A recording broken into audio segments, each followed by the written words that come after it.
"Get out! You stole this car!" The words ripped through the humid summer air like a gunshot, sharp, accusatory, echoing off the walls of the small gas station lot.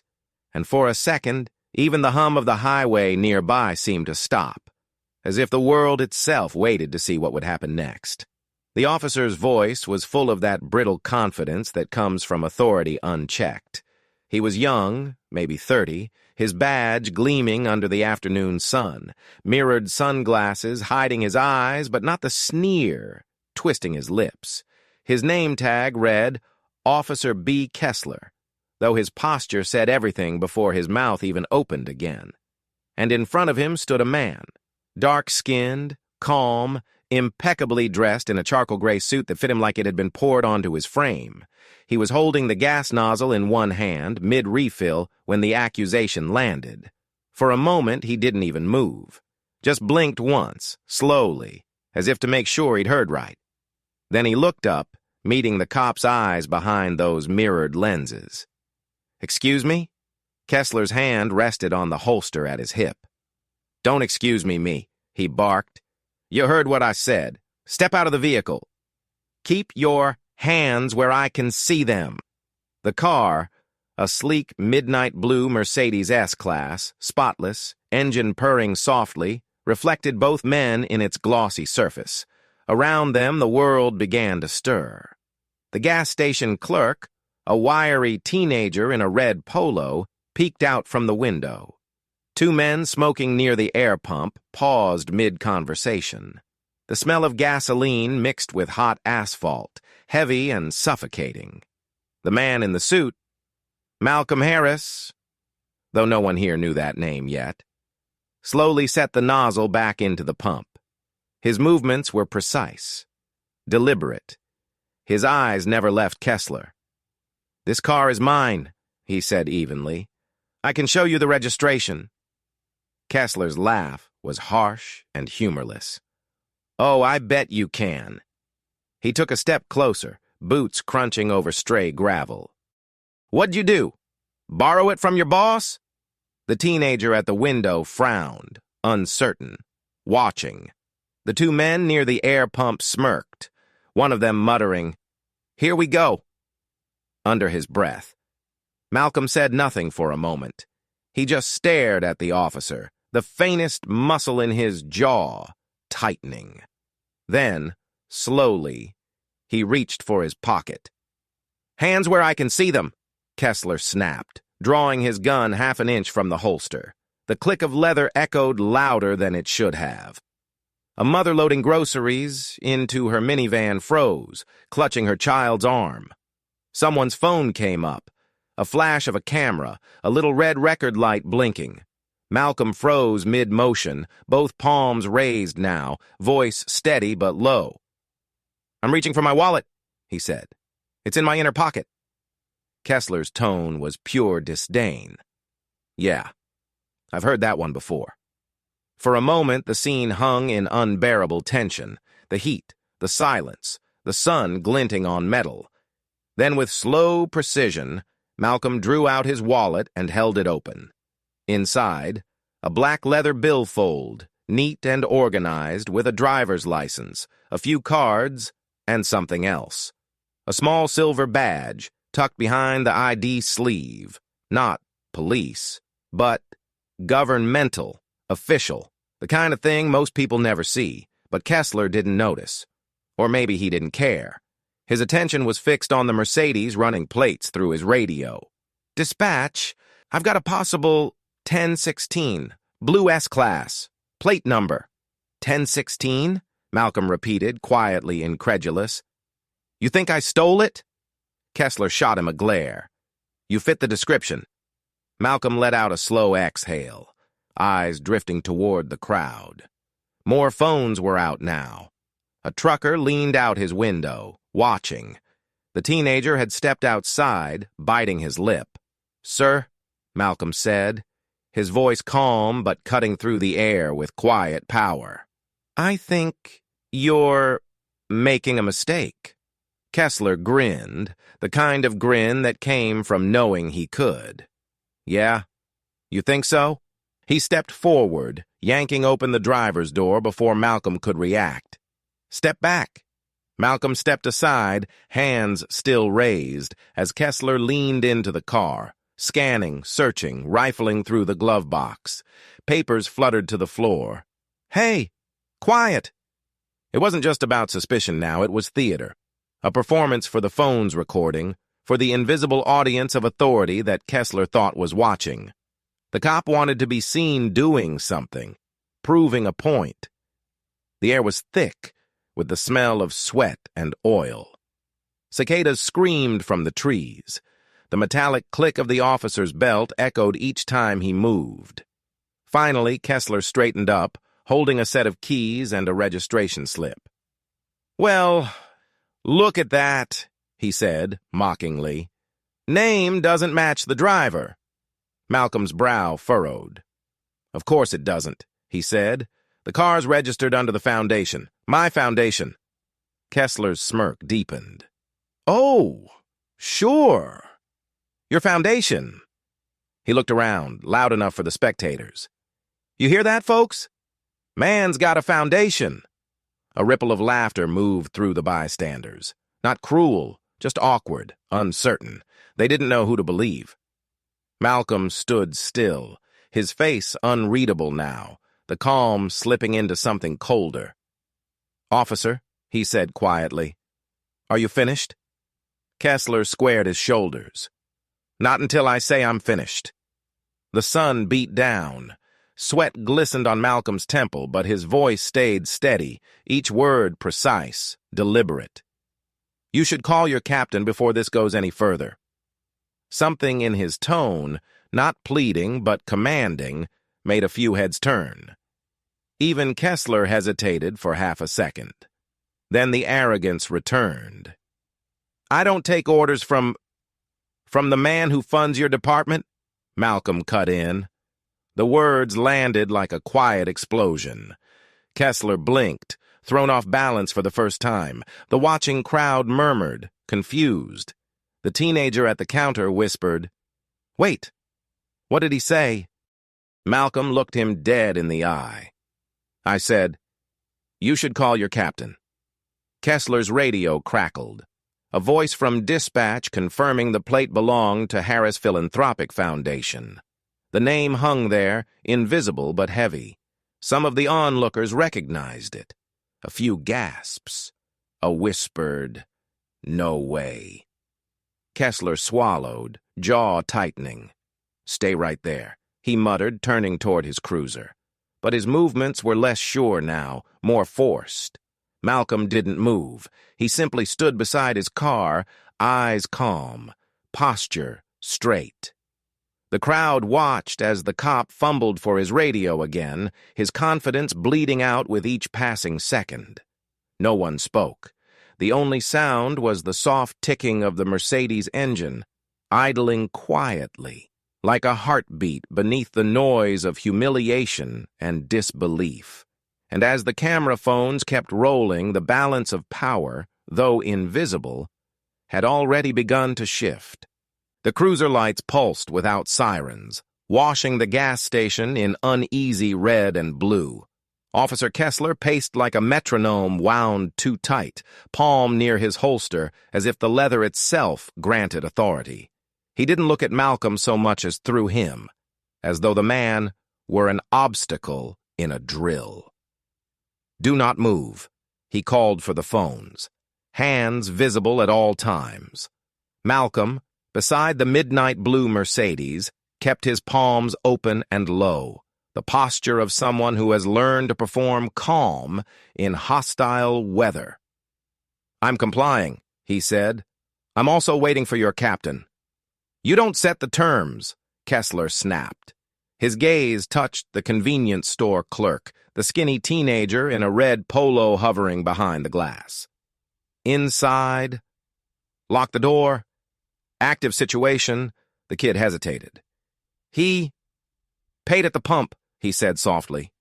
"Go!" Kessler barked. Around them, life rearranged. A mother buckled her child fast. Two hikers near a dusty Subaru paused. A trucker killed his engine and watched, arms folded. Heat pressed against skin, gasoline and hot rubber turned the air heavy. Another patrol car arrived.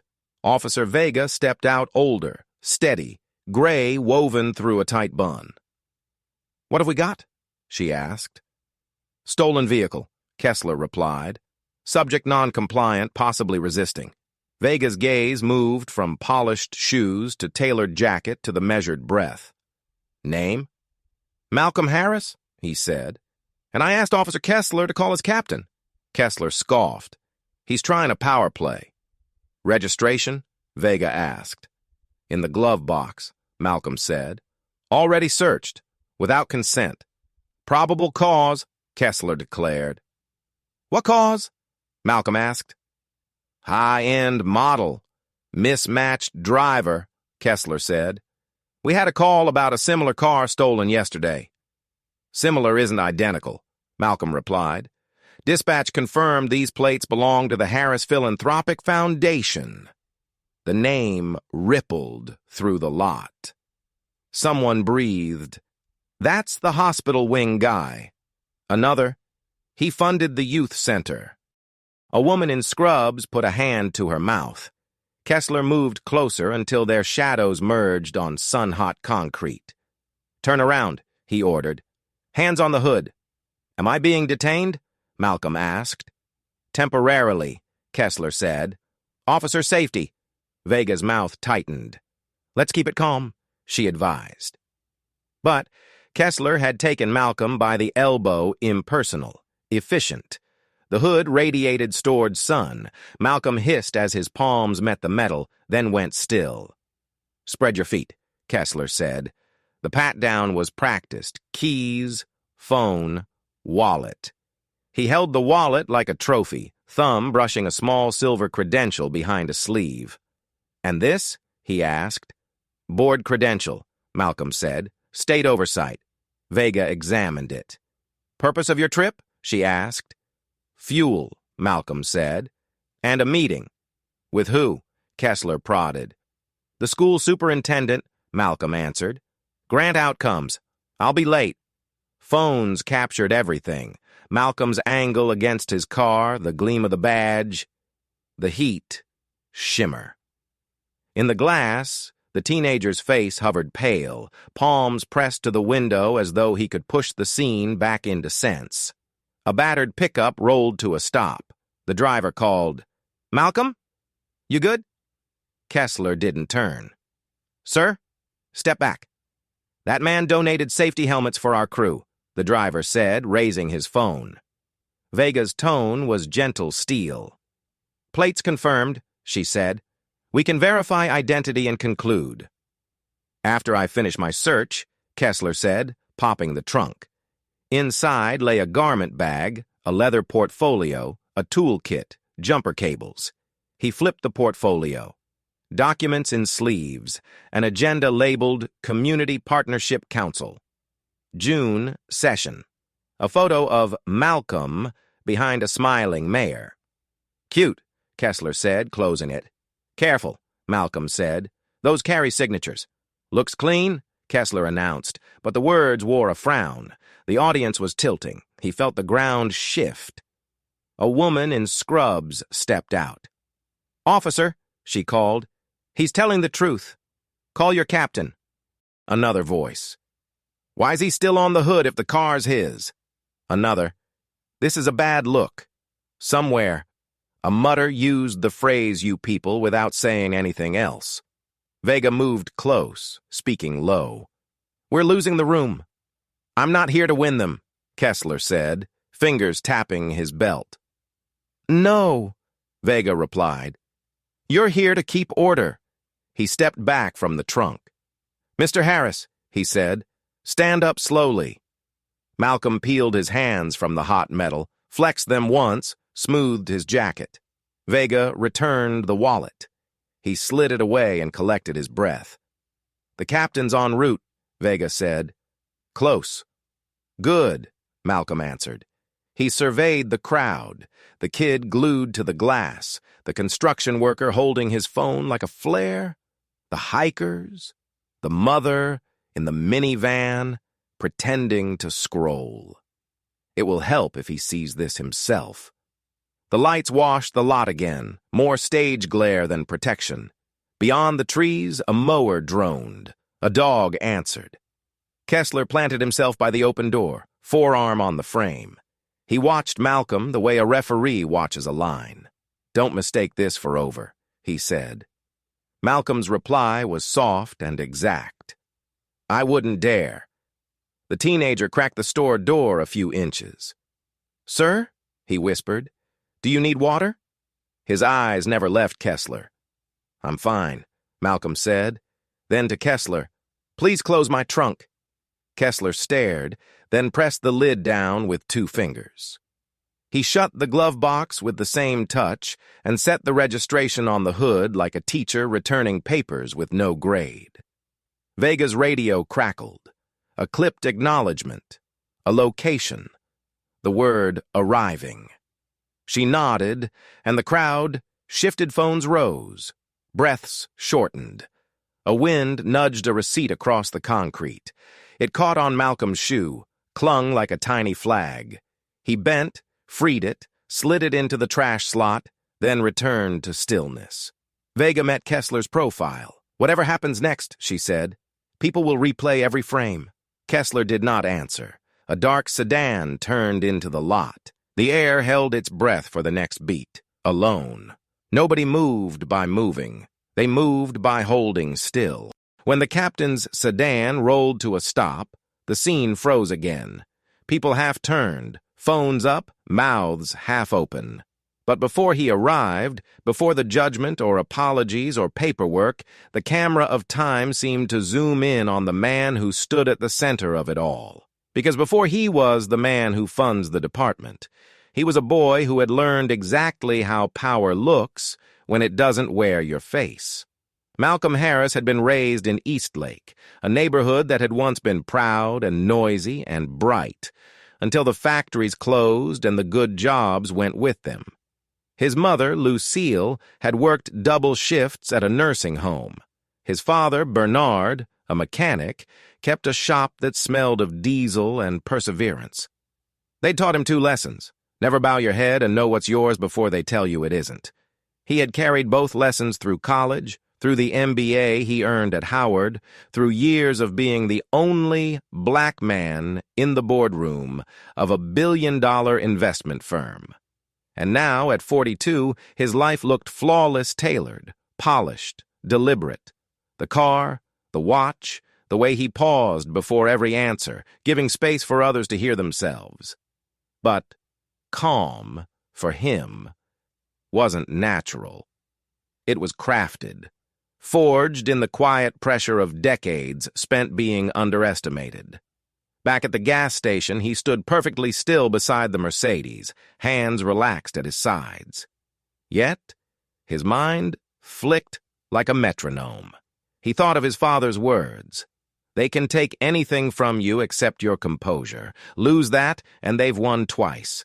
He remembered a different uniform, different time 15 years ago. A friend pulled over for a broken tail light, ended up face down on the asphalt. Malcolm had sat in the passenger seat watching it happen, powerless. That was the night he'd promised himself. If he ever had power, real power, he'd use it differently. He looked at Officer Kessler now and saw something familiar. Not hatred. Not exactly, but fear dressed up as authority. The man wasn't thinking about law. He was thinking about control. It was the same instinct Malcolm had seen in boardrooms, the same tight jaw when a man realized his assumptions didn't fit reality. A bead of sweat rolled down Kessler's temple. His posture said anger, but his eyes hidden behind those mirrored lenses were starting to register uncertainty. Because this wasn't the script he'd expected. The suspect didn't shout, didn't argue, didn't plead. He just waited, calm, patient, confident in something larger than the moment. The teenage clerk slipped outside again, timid but driven by something stronger than fear. "Mister," he asked, voice small, "do you really, run that foundation?" Malcolm smiled faintly. "I do. What's your name?" "Eli." "Eli," Malcolm said. "Thank you for asking instead of assuming." Kessler bristled. "Back inside, kid." Eli flinched, glancing between them, then retreated. But before he did, he whispered, "My brother got a scholarship from that foundation." Then he was gone. Malcolm felt something in his chest tighten. Not pride, but the reminder of why he did what he did. Because that scholarship program had started with a single letter from a grieving mother who couldn't afford her son's funeral, he'd turned that heartbreak into something living, something good. He had built the Harris Philanthropic Foundation from nothing, one project, one board meeting, one sleepless night at a time. He'd negotiated with city councils, shaken hands with governors, written checks that rebuilt playgrounds and police precincts alike. He'd learned that real influence didn't look like shouting, it looked like the quiet certainty of knowing who owed you a favor. And the police department, this one, right here, owed him more than most. A grant from his foundation had saved their community program from being cut 3 years ago. He'd approved the funds personally. Irony had a cruel sense of timing. Vega watched him, studying his poise. Something softened in her eyes. She wasn't blind to what was happening. She'd been on enough scenes to feel the imbalance humming beneath the surface. "You handle yourself well," she murmured. Malcolm gave a faint smile. "Practice." She hesitated, then, "I'll make sure the captain gets the full story." "I appreciate that," he said quietly, "though I imagine the story's already being written elsewhere." Her eyes flicked to the crowd of phones, the blinking red lights of a dozen recordings. "Yeah," she said, "it is." The low growl of an approaching engine drew everyone's attention. The captain's sedan rolled to a stop, the door opening slow, deliberate. Captain Roland Haynes stepped out, broad-shouldered, dark-skinned, late 50s. His uniform was crisp, but his eyes were tired. The eyes of a man who'd seen every kind of mess this city could make. He scanned the scene once. Kessler stiffened. Vega straightened. Haynes's gaze landed on Malcolm, and for a heartbeat, surprise flickered there. Recognition. Then he masked it behind formality. "Mr. Harris," he said, approaching. "Is everything all right here?" Malcolm inclined his head. "Captain Haynes." "You two know each other?" Vega asked, though she already knew the answer. "We've met," Haynes said. His tone was professional, but his jaw clenched. "Why don't you tell me what happened?" Kessler stepped forward. "Sir, I responded to a possible stolen vehicle." Haynes held up a hand. "And you ran the plates?" "Yes, sir. They came back to a foundation." "And the driver?" Kessler hesitated. "Claims to be the owner." "Claims?" Haynes repeated. "You didn't verify?" "Sir, the situation looked—" Haynes's voice dropped, dangerous in its calm. "Looked like what, officer?" Kessler's throat worked. Suspicious. Haynes exhaled slowly, looking down, then back up. "You're telling me you accused Mr. Harris of grand theft auto in broad daylight, in front of half the neighborhood, without verification?" The silence was thick. Even the cicadas seemed to pause. Malcolm didn't move. He let the moment hang there, the balance of power tilting like a slow pendulum. Haynes turned to him. "Sir, I am deeply sorry. This will be handled internally." "I'm sure it will," Malcolm said quietly. "But some things can't be unhandled." Haynes's eyes flicked toward the crowd. "We'll make it right." Malcolm looked past him, past the cars, the people, the flashing lights, to the boy inside the store still watching through the window. "I hope so," he said. Then, almost as an afterthought, he added, "Because I built this city's trust in your department once already. I don't know if I can do it again." Kessler's face went pale beneath the summer sun. For the first time, he seemed to realize that the man he'd humiliated wasn't just someone important. He was essential. The crowd murmured again, low and uneasy. The phone cameras captured everything: the sweat on Kessler's neck, the calm on Malcolm's face, the captain's measured fury. The internet would decide the rest later. Haynes turned toward his officer. "You'll be writing a full report. Effective immediately, you're suspended pending review." Kessler opened his mouth to protest, but the words caught like gravel in his throat. Around him, the bystanders shifted, some nodding, others whispering. Justice, in slow motion. Malcolm didn't gloat. He didn't even smile. He just leaned against his car, feeling the hum of the engine beneath his palm. He'd been here before, in different ways, different rooms, same pattern. Power assuming it knew who deserved respect. And he knew this wasn't over. Not really, because humiliation leaves ripples. And people like Kessler don't forget being humbled. He closed his eyes for a second, inhaling the smell of gasoline and sunburned pavement. Then he said softly, almost to himself, "Some debts can't be paid with money?" The crowd began to thin once the captain's voice cut through the noise, but the air didn't clear.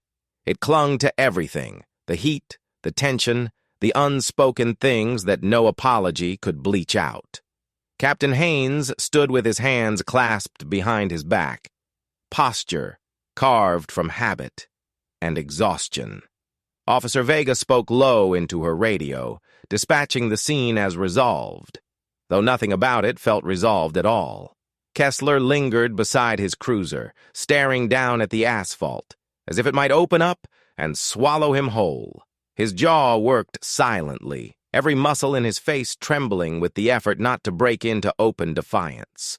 Malcolm could feel it, the humiliation curdling into something darker. The man's authority had cracked in front of an audience. Pride rarely survives such a wound unscarred. Haynes rubbed a hand across his face. "Mr. Harris, I'll need a brief statement, then we'll clear you to go." Malcolm nodded. Once. "Of course." His voice was steady, clipped. It wasn't anger that colored his tone. It was disappointment, the quiet, suffocating kind. "Let's step aside," Haynes said. Malcolm followed him a few paces away into the shadow of the gas station canopy. The cicadas screamed in the trees. The smell of hot rubber and fuel burned the back of his throat. The heat had a weight, pressing against skin and patience alike.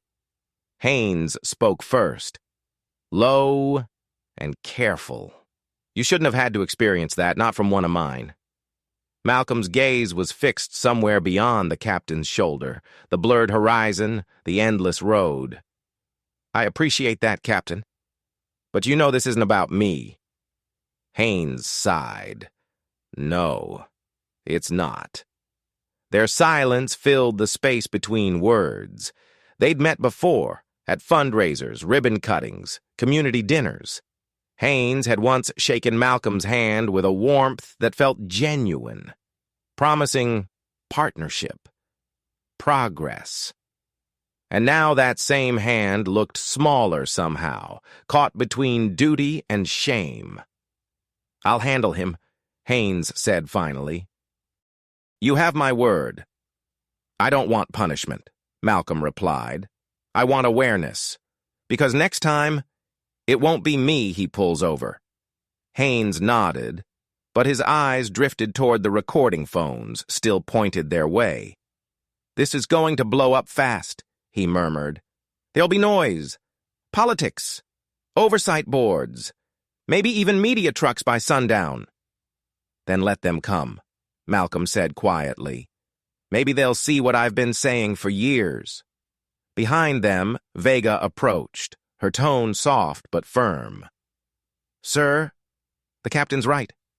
This footage will be everywhere before you get home." Malcolm looked at her, really looked, and saw the weariness in her face, the tiredness of someone who had to prove her worth every day, too.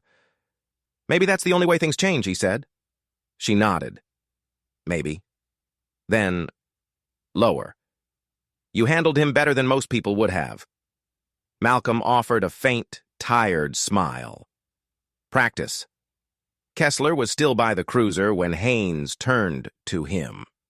The younger officer's posture had stiffened into something defensive, his hands fidgeting against the edge of his belt. His voice trembled on the edge of control. "Sir, with respect, I thought I was doing my job," he said. Haynes's tone dropped, sharp as a whip. "Your job is to protect and serve, not to profile and provoke. You didn't see a crime. You saw a man you assumed couldn't own what he owned." Kessler's mouth twisted. "That's not fair." "Fair?" Haynes cut in. "You humiliated a donor who keeps our community program alive. Do you understand the scale of what you've just jeopardized?" Kessler's nostrils flared. "So this is about money, then?" "No," Haynes said, his voice suddenly quieter, heavier. "It's about decency, about judgment. You had none." The words hit harder than a slap. Kessler's lips parted, but nothing came out. His throat bobbed once, then twice. He looked at Malcolm, just a glance, and something unreadable flickered there. Shame, fury, maybe both. Malcolm held his gaze for half a heartbeat, then turned away. Haynes gestured toward Vega. "Take his badge and firearm. I'll handle the paperwork." Vega hesitated but obeyed. The gesture was methodical, almost ceremonial. The click of the holster, the dull weight of the metal in her palm, the silence afterward. Kessler stood rigid, breathing through his nose, eyes fixed on nothing. The crowd murmured, an uneasy mixture of satisfaction and sympathy. Some phones lowered, others stayed up, hungry for the end of the story. But there was no end yet, only fallout. Kessler turned abruptly, muttering something too low to hear. Haynes barked. "Officer!" Kessler stopped, spun halfway back. His voice cracked on the edge of control. "You think this fixes anything? You think suspending me makes it right?" His eyes flicked toward Malcolm. "He humiliated me." Malcolm's brow arched. "You did that to yourself." Kessler's jaw tightened, his eyes bright with resentment. "You think you're untouchable, don't you?" Haynes stepped between them. "That's enough, son." But Kessler's words were already spilling out, too loud, too bitter. "All of you act like he's some kind of saint because he throws money around.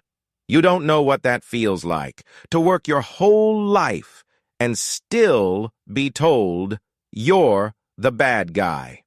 For a moment, no one moved. The sun bore down, relentless. The air between them trembled with something raw. Then Malcolm spoke, voice quiet but cutting. "You're not the bad guy, Officer Kessler. You're just blind to how you use your power. And blindness is dangerous when you're the one holding the weapon." Kessler flinched, but said nothing. Haynes's voice was final. "Go home, Kessler. Now." The younger officer hesitated, then snatched his badge from Vega's hand, tossed it into his cruiser, and drove off so fast the tires screamed. Dust swirled in his wake, coating everything in a thin gray film. The gas station returned to a strange kind of stillness. Vega exhaled, long and slow. The captain rubbed at the bridge of his nose. The crowd, one by one, began to drift away. Some whispering, some still recording, as if afraid the moment would dissolve if they looked away. Malcolm leaned against his car, loosening his tie slightly. "You can't fix it all, Captain," he said. "Not with reports or press conferences. This starts deeper." Haynes nodded. "I know." "Do you?" Malcolm asked softly. "Because I've written checks to fund training, outreach, reform, and still here we are." Haynes met his eyes, the weight of decades pressing into his shoulders.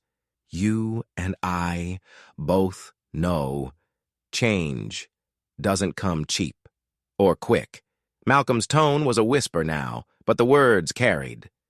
Then maybe it's time we stop paying for the same mistakes. A horn honked somewhere in the distance, snapping the silence. Haynes's phone buzzed. He answered, murmured terse acknowledgments. When he hung up, his expression was grim. The footage is online already. It's spreading. Malcolm didn't look surprised. Of course it is. News will call, Haynes said. They'll want statements. Malcolm's voice softened, almost weary. I'll let my PR handle it. I'm not interested in spectacle. Haynes frowned. You could use it to push reform. Malcolm shook his head. I've spent years pushing. Now it's time they pull their weight. Vega watched him, an almost reluctant admiration in her eyes. You really think one video will make them listen? No, Malcolm said, slipping on his sunglasses, his reflection ghosting over her face. But it'll make them watch. As he slid into his Mercedes, the hum of the engine filled the air again, steady, rich, alive. The car glided away from the gas station like a phantom, leaving behind flashing lights, uneasy silence, and a captain wondering how many more times he'd have to choose between truth and loyalty.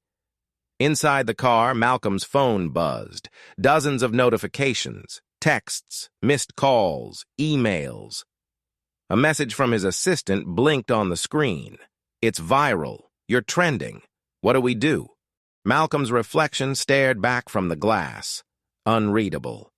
He didn't answer. The city skyline loomed ahead, sunlight glinting off its towers like watchful eyes. He gripped the steering wheel a little tighter, because for all his calm, for all his poise, he knew what came next. Power doesn't forgive being exposed. And somewhere out there, a humiliated officer was nursing a wound that power alone could not heal. The sun had already dipped behind the skyline when Malcolm reached the parking lot of the Harris Foundation's downtown office. The city looked golden from afar, but up close, the air felt different, heavier, as though something unseen was pressing down on it. The glow from his phone illuminated the car interior, notifications flooding the screen like sparks from a wildfire.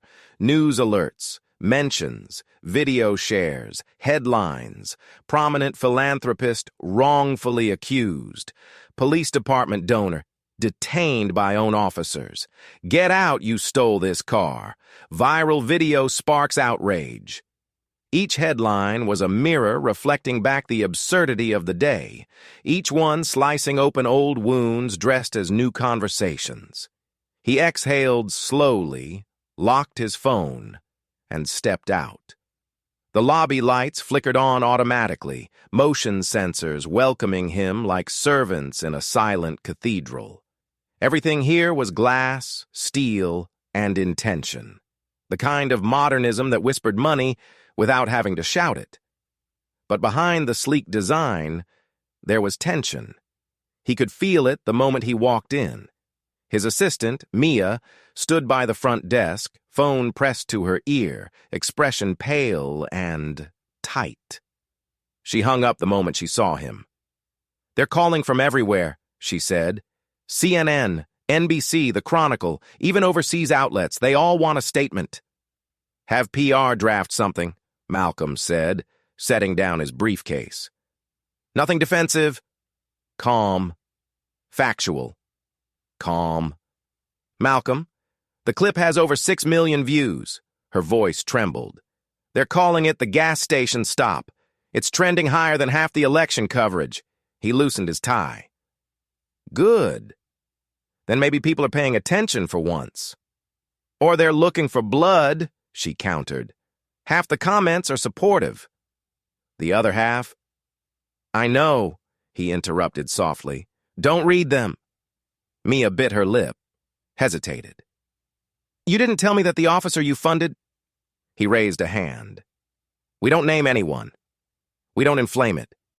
But the department... They'll handle it, he said, but his voice lacked conviction, because he knew better. The department never handled things cleanly. Every mistake turned into a political bonfire, and this one burned hotter than most. Across town, in a dimly lit apartment that smelled of beer and resentment, Officer Kessler sat hunched over his laptop. The video played on loop, his own voice echoing back at him. "Get out! You stole this car!" The internet had turned him into a villain overnight. His inbox flooded with hate. His name trended second only to Malcolm Harris's. "Suspended," he muttered bitterly. "Suspended for doing my damn job." He clicked through the articles, jaw tightening with each one. "Community hero," they called Harris, visionary leader, symbol of resilience. Kessler slammed his laptop shut. "Yeah, sure," he growled. "Hero." He stood, pacing the cramped apartment.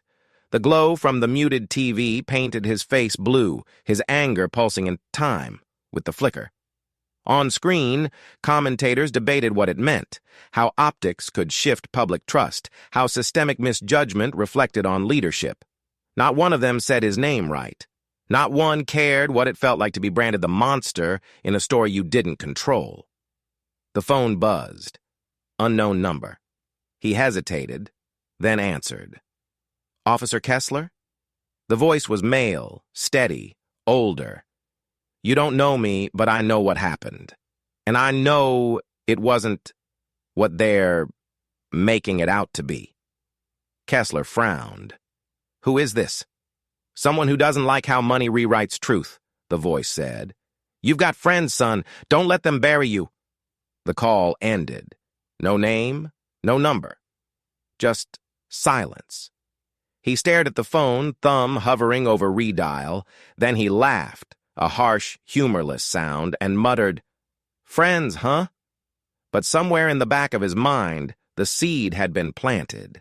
At the foundation, Malcolm stood by the floor-to-ceiling windows of his office, watching the city pulse with headlights and noise.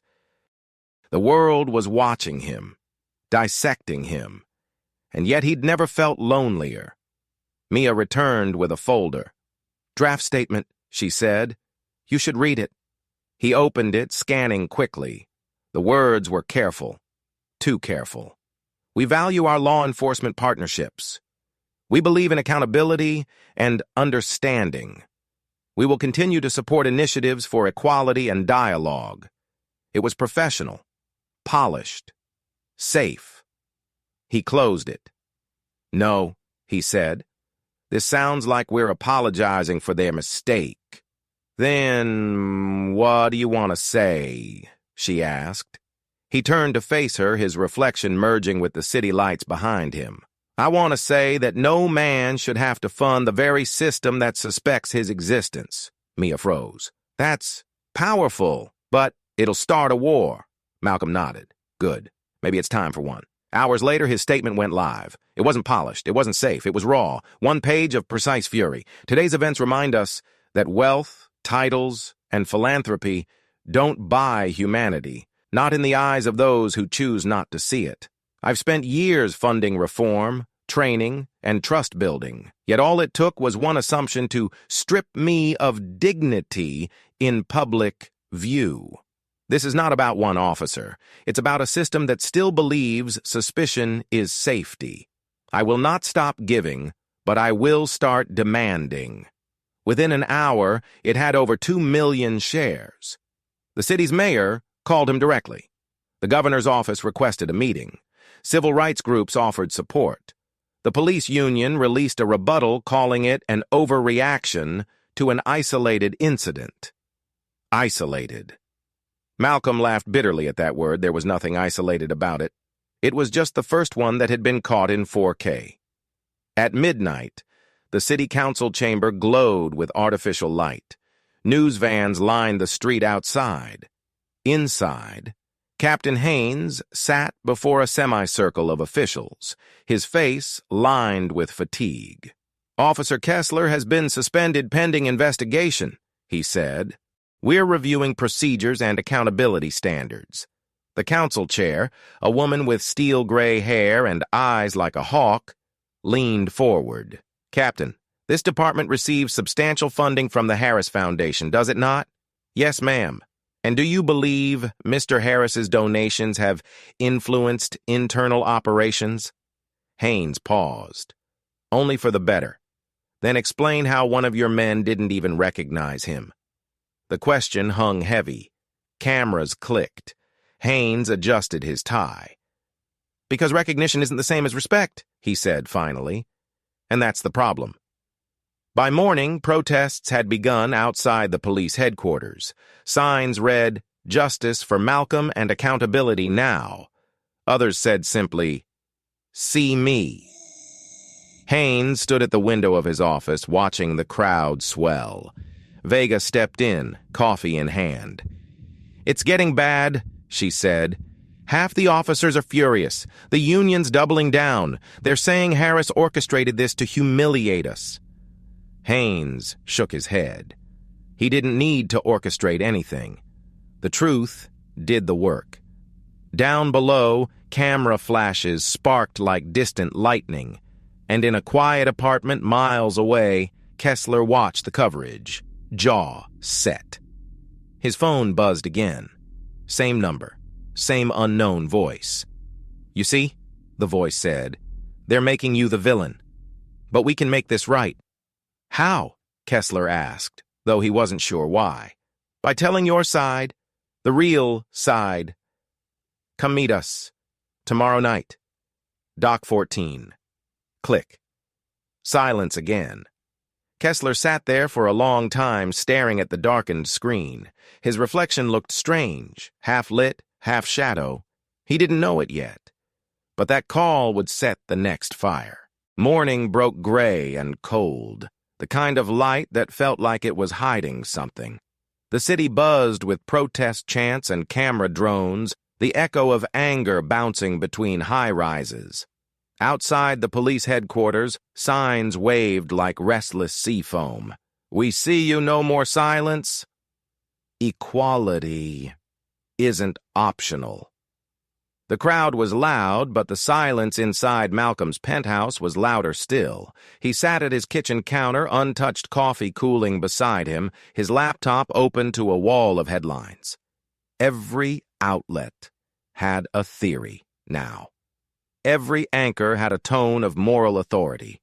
Every politician had found the right moment to tweet. And yet, none of them understood what really burned beneath it all. Mia entered quietly, her phone in hand. "The mayor's office wants a joint press conference," she said. "They think it'll calm things down." Malcolm didn't look up. "It'll calm optics, not the truth." "Malcolm." She hesitated. "The union's framing this as a witch hunt. They're leaking that the officer's getting death threats. They're turning him into a martyr." He leaned back, jaw tight. "A martyr for what? Accountability? They're saying you pulled strings, that you forced his suspension to make a point." Malcolm turned, finally meeting her eyes. "They think I need to force anything? They did that themselves." Mia frowned. "You should see this." She placed her phone on the counter and hit play.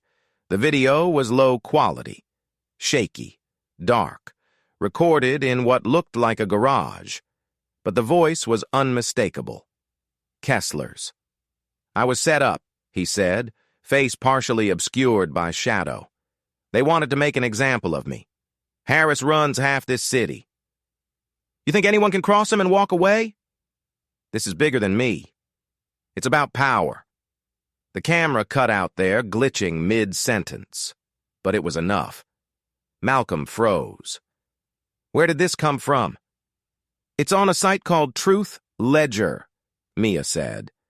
"Fringe platform, but it's getting traction. They're pushing a conspiracy, that you engineered the whole encounter." He closed his laptop sharply. "That's not stupidity," he said. "That's strategy." "Strategy?" "Yes," he murmured. "Someone's trying to rewrite the story before it's finished."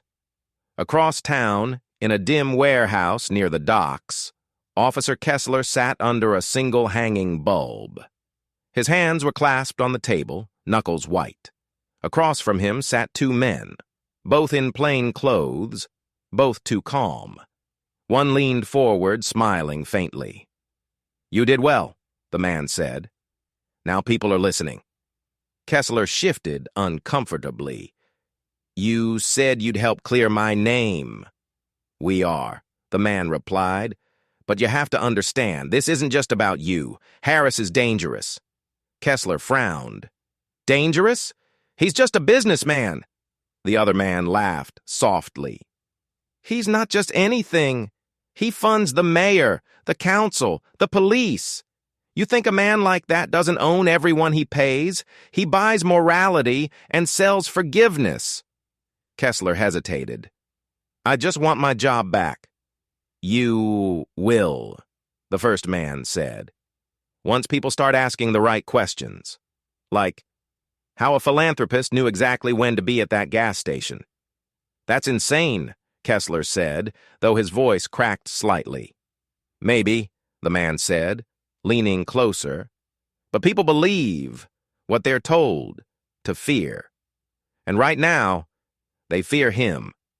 The words hung like poison in the air, and as Kessler looked down at his trembling hands, he wasn't sure which scared him more, the lie or the possibility that it might start to feel true. That night, Malcolm sat in the boardroom of his foundation. The lights dimmed. Around him sat the core of his leadership team, lawyers, PR heads, community liaisons. Everyone spoke at once, voices overlapping like static. They're twisting the narrative. The department's under pressure to reinstate him. We need to consider pulling funding until... No, Malcolm interrupted, his voice quiet, but final. We don't retaliate with money. Then what? One of the attorneys asked. They're attacking your credibility. This isn't about justice anymore. It's personal. It was always personal, Malcolm said, but not just for me. He stood, walking to the window. Outside, the city pulsed, 1,000 headlights threading through dark streets like veins of light in a living body. When I started this foundation, he said slowly, it was to bridge the gap between communities and institutions. I believed partnership was possible, that we could build trust. He turned back toward them.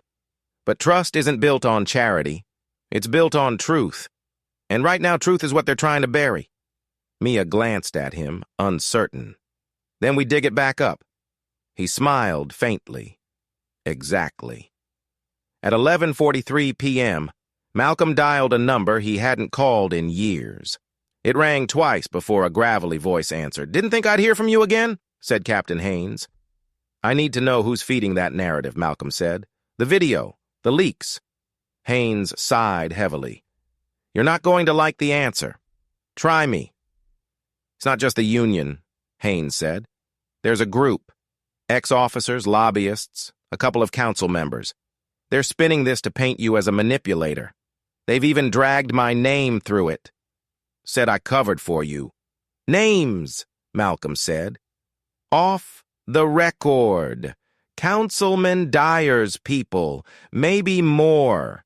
He's been gunning for influence on the Public Safety Committee. Your funding threatens his leverage. Malcolm's lips pressed into a thin line. Then it's political. It's always political, Haynes muttered. And Kessler? He's being fed lines by someone who knows how to weaponize resentment. Malcolm nodded to himself. Then I'll make sure he knows what real power looks like. Haynes hesitated. Malcolm, don't escalate this. Malcolm's voice was cool, measured. I'm not escalating. I'm reminding them who built the ground they're standing on.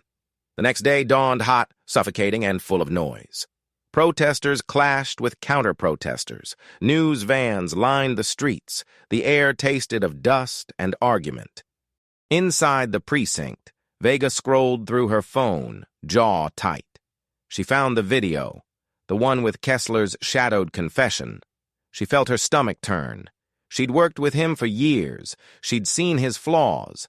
But this was worse than foolish. It was a betrayal of reality. When Haynes entered, she stood immediately. "Sir, it's bad. He's aligning himself with people who—" "I know," Haynes interrupted, "but we can't chase rumors. We deal in facts." "Then maybe we start reminding people what the facts are," she said. Haynes gave her a tired half-smile. "You sound like Harris. Maybe he's right," Vega replied. "Maybe we've been quiet too long." By evening, Malcolm was preparing for the press conference he had once refused.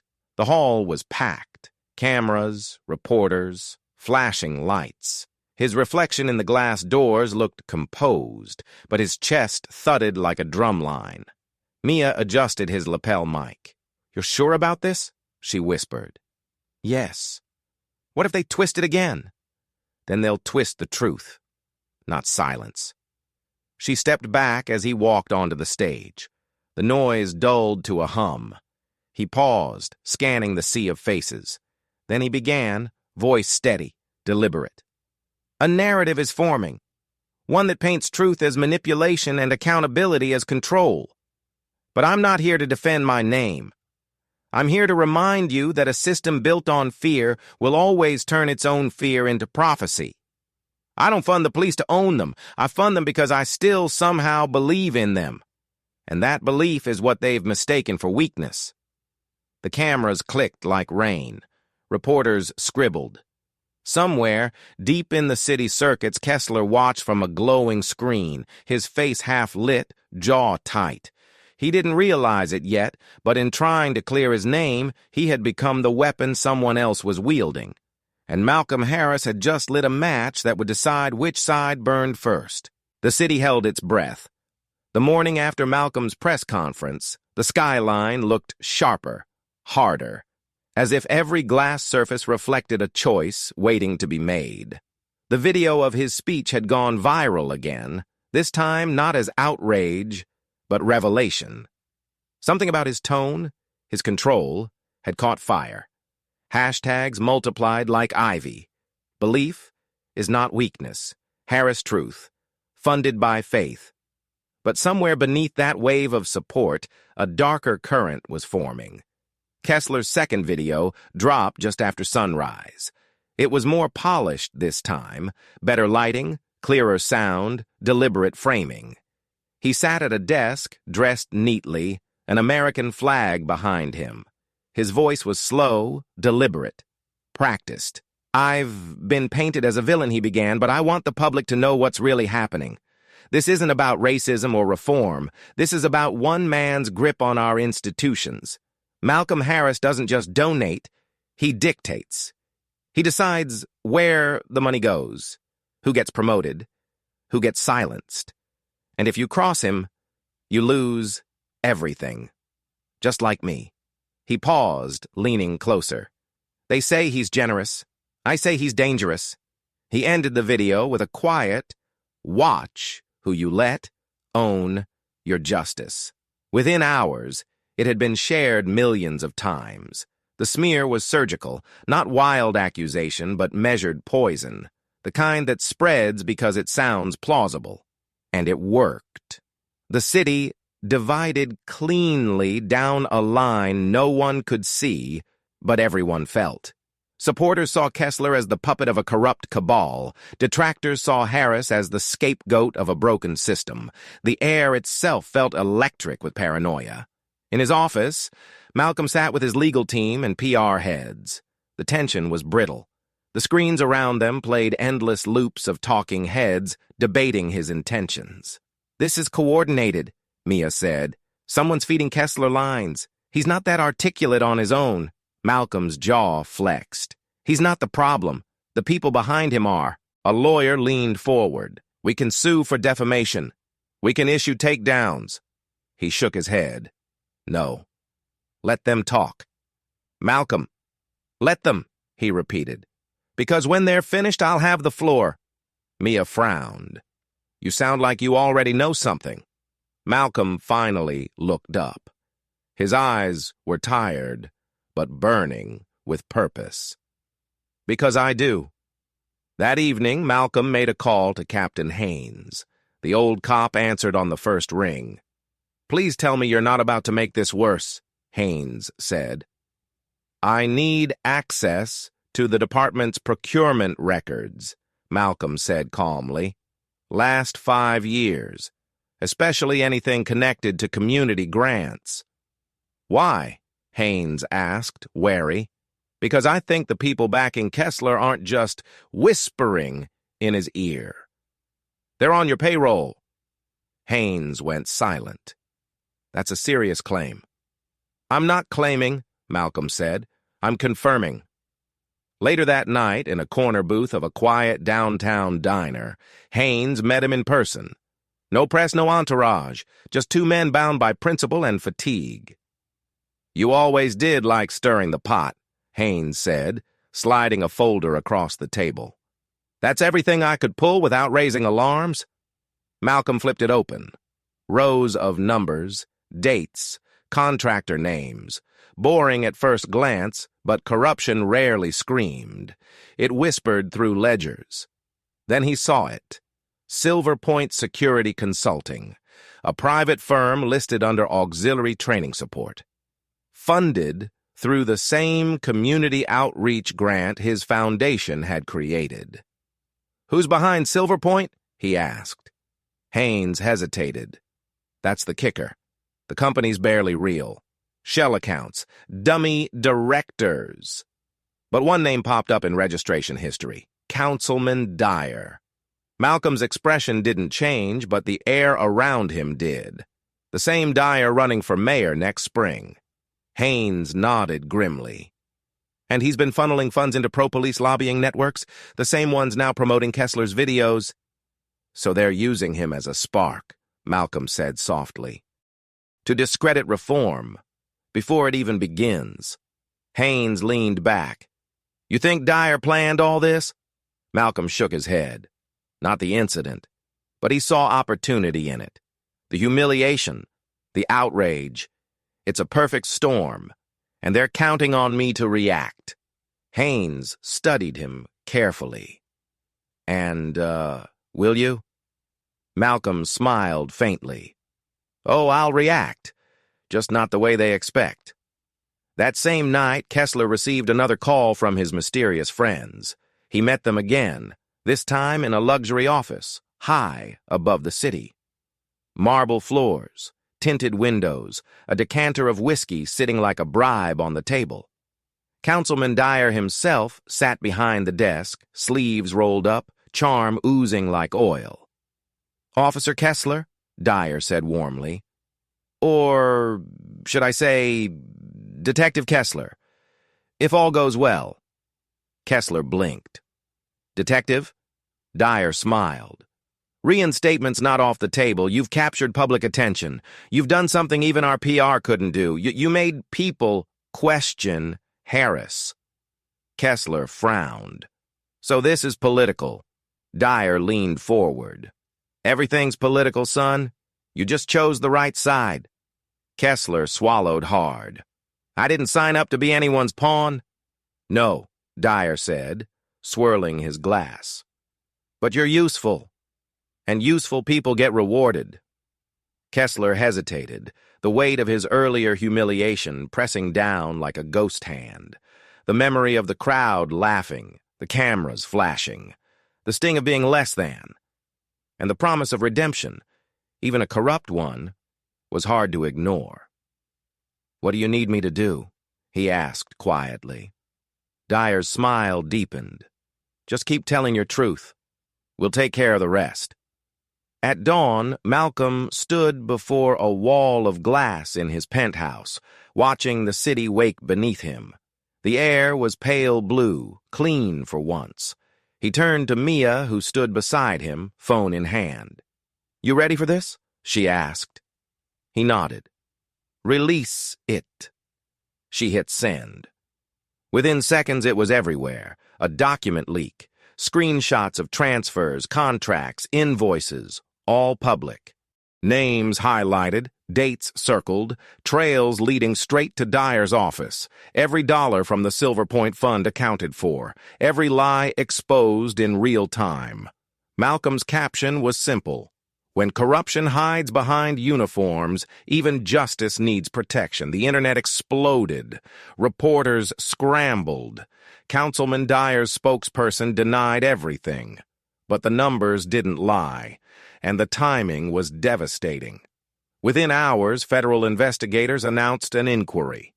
Kessler's truth videos suddenly looked like theater. The same networks that had amplified him now dissected him. That evening, the police precinct was a storm. Vega cornered Haynes. "He did it, didn't he?" she said. "He burned them down." Haynes didn't deny it. "He played their game better than they did." Vega shook her head. "Then maybe we needed someone like him." Haynes looked out the window, watching the crowds below, now cheering instead of shouting. "Maybe," he said softly, "but men who fight darkness often forget its stains." At home, Kessler sat in the dark, TV flickering before him. Dyer's face filled the screen, lips tight as reporters shouted questions. The words, "investigation," "fraud," "conspiracy," flashed like neon blades. Kessler's phone buzzed. "Unknown number. Don't call again," he snapped. The voice was cold. "You were supposed to control him. Now he controls everything." The line went dead. Kessler looked at his reflection in the TV. The man staring back wasn't the officer who had shouted in a gas station. He was something smaller, hollowed out by anger and regret. He whispered to the empty room, "What have I done?" At the Harris Foundation, Malcolm stood before his staff. They applauded, cheered, celebrated the exposé. But his expression stayed distant. He didn't feel victory. He felt inevitability. He looked out the window at the flashing lights of news vans below and said softly to himself, "They thought I bought their loyalty. I only ever paid for their masks." And for the first time in years, he realized, he hadn't built bridges. He'd built mirrors, and the reflection staring back at him was power, raw and unflinching. The city awoke to sirens, not from emergency, but exposure. The headlines screamed before breakfast. Councilman Dyer resigns amid corruption probe. Officer at center of viral stop linked to lobbying scandal. Malcolm Harris, the man who broke the machine he built. By the time the morning news finished spinning the story, every diner and office in town buzzed with the same uneasy awe. Malcolm Harris wasn't just trending. He was the storm everyone was standing in. At the precinct, Captain Haynes poured himself coffee that tasted like defeat and relief at once. Officer Vega entered quietly, her uniform crisp, her expression unreadable. "You see the news?" she asked. He nodded. "Whole department's in shock. Dyer's people thought they owned this place. Turns out they only rented it. And Kessler? Under investigation," Haynes said. "Internal Affairs picked him up for questioning. He's not taking it well." Vega hesitated, then added, "He shouldn't take it well, but I can't lie. Watching him self-destruct doesn't feel like victory. It just feels sad." Haynes stared into his cup.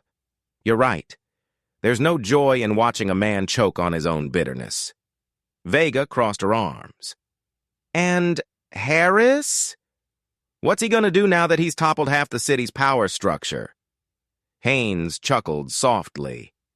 "If I know Malcolm, he's not done yet." He wasn't. Malcolm stood in the same conference hall where his foundation had held its first gala years ago. The room was empty now except for him and Mia, who sat on the edge of the stage, tapping through her phone. Reporters waited outside the glass doors like wolves at the edge of light. She looked up. "You're trending worldwide. They're calling you the reluctant reformer." Malcolm smirked faintly. "Reluctant? I'd call it exhausted." "You could run for office," she said. "People would vote for you in a heartbeat." "That's not power," he said, walking toward the window. "That's theater. And I've seen enough of that to last a lifetime." Mia studied him for a long moment. "You didn't do this for revenge, did you?" "No," he said, staring out at the skyline. Revenge ends stories. I needed to start one. Outside, the city glowed. For the first time, the Harris Foundation banners didn't look like branding. They looked like defiance. Meanwhile, Kessler sat in an interrogation room that smelled of bleach and stale regret. He looked smaller now, his hair unkempt, his eyes bloodshot. Across from him, an internal affairs detective flipped through a file thick with printouts. Wire transfers, emails, the whole lot, the detective said. Looks like you were a puppet in a pretty elaborate show. Kessler laughed bitterly. You think I didn't know that? I just didn't know the strings were this tight. Dyer used you, the detective said flatly. And now that he's gone, you've got no one left to hide behind. Kessler rubbed his face, muttering, I didn't want it to go this far. The detective closed the file. You wanted to hurt him, didn't you? Harris, you wanted him to feel small. Kessler didn't answer, but the truth flickered across his expression, a silent admission of envy turned to ruin. When the detective left, Kessler sat alone, staring at the one-way mirror. For a moment, he imagined Harris watching from the other side, calm, composed, victorious. And for the first time, he realized what real power was. Not control, not fear, composure. The kind he'd mistaken for arrogance that day at the gas station. He dropped his head into his hands. God, what have I become? By afternoon, the city council held an emergency session. Cameras crowded the steps. Haynes testified, his voice steady, condemning Dyer's corruption and vowing departmental reform. Trust, he said, can't be bought or borrowed. It has to be built, brick by brick, act by act. And then, as the room quieted, the doors opened, and Malcolm entered. Every head turned. He wasn't scheduled to speak, but when he stood at the microphone, no one stopped him. He looked out over the crowd of officials, officers, and cameras. His voice was low, but it carried. You can't fix a house by painting over cracks. You have to break it open, see what's rotting inside, and rebuild from the bones. I didn't expose corruption for revenge. I did it because I was tired of paying for systems that mistake suspicion for safety. I won't fund silence anymore, but I'll always fund change. The room erupted. Applause, flashes, shouts. But Malcolm just stepped back, expression composed, as though it were all just noise. Haynes met his eyes and gave a small nod. Respect, earned, and returned. That evening, as dusk turned the city gold again, Malcolm walked the long pier overlooking the river. The air was cool, carrying the scent of salt and rust. Somewhere behind him, a camera clicked, a journalist trailing him discreetly. He ignored it. Let them take their pictures. Truth needed witnesses. He stopped at the railing, watching the ripples move like slow breath. His reflection shimmered beside the cities, man and skyline, both scarred, both surviving. Mia's voice came softly from behind him. You really think this will last? The change? He turned slightly, the wind tugging at his tie. No, not forever. But it's a start. And sometimes that's all history needs, a single crack in the armor. She smiled faintly. You sound like your father. He chuckled. Maybe I'm finally old enough to understand him. They stood in silence a while, watching the lights blink to life along the riverbank. Later that night, back at his apartment, Malcolm sat at his desk, typing a letter addressed to the people of Eastlake. His fingers moved slowly, carefully. I built the Harris Foundation to lift others, not to lift myself. But I learned that lifting others means sometimes standing against what you built. Power, without humility, corrupts. Authority without empathy kills trust. I hope we've learned something from this, not about me, but about us. He folded the letter neatly, sealing it with his foundation's emblem. It would go out tomorrow, printed in every major paper, broadcast across the same channels that had once accused him. He leaned back in his chair, exhaled, and closed his eyes. For the first time in weeks, his shoulders dropped their armor. Somewhere across town, Kessler sat alone on a park bench near the river, a disposable coffee cup cooling beside him. No badge, no uniform, just a man trying to find where his reflection began and ended. He watched children run by, their laughter echoing against the dusk. For a moment, he smiled. Maybe small beginnings were the only redemption left. A newspaper on the next bench fluttered in the wind.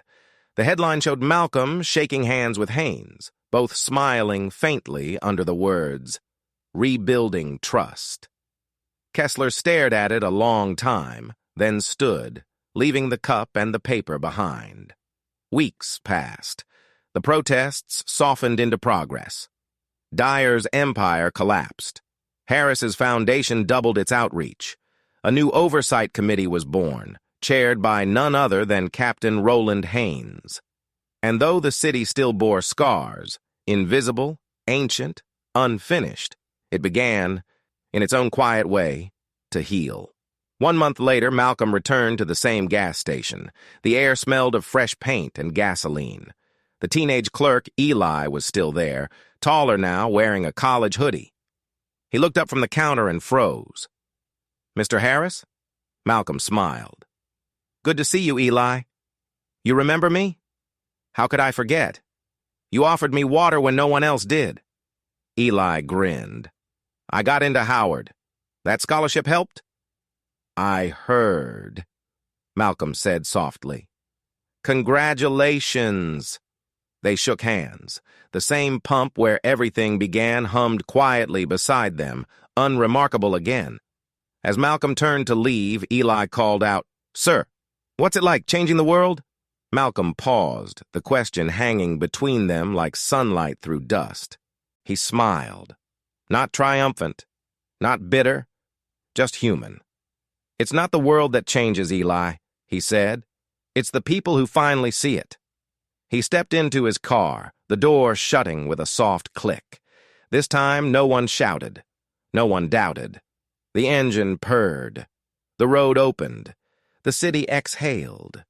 And as the Mercedes rolled away into the fading light, the reflection of Malcolm Harris, the man once accused, once humiliated, now quietly vindicated, disappeared into the horizon he'd helped reshape.